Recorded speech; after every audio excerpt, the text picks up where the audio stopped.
Quel est votre avis là-dessus, sur la mise en pratique des principes? Voilà.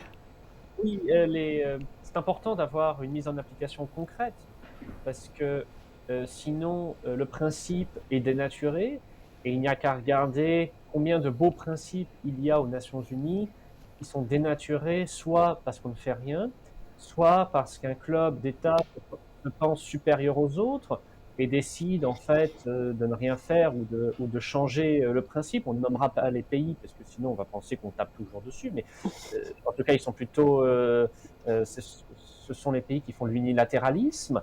Voilà, donc il y a ça. Et puis il y a aussi un problème de responsabilité dans la classe politique occidentale. Et c'est ce qui explique pourquoi eh bien, l'Europe, en tout cas, est tellement derrière ce que propose la Chine.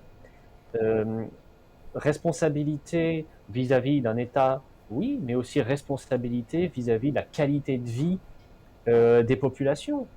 Et quand on regarde comment l'idée de développement économique est conçue en ce moment en Europe, elle est principalement conçue derrière des éléments quantitatifs.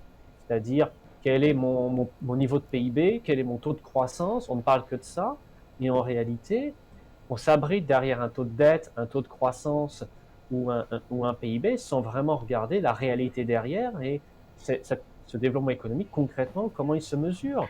Est-ce que le métro est climatisé ou pas?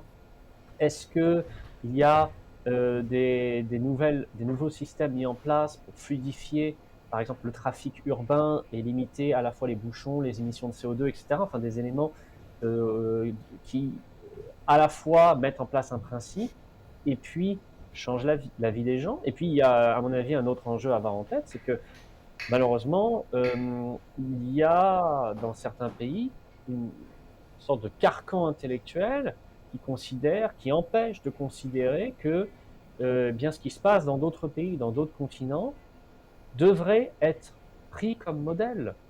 Là, je prends quand on regarde les discours des institutions européennes sur la Chine, c'est quand même frappant et désolant de constater ce refus que, en fait, la Chine a des idées, a des solutions, prend des initiatives et qu'on devrait s'en inspirer. Et quand on regarde, et on aurait à mon avis tort, de ne pas s'inspirer de ce qui se fonctionne ailleurs. Et quand on regarde le développement économique chinois, dans les 30-40 dernières années, enfin c'est complètement phénoménal et complètement fantastique.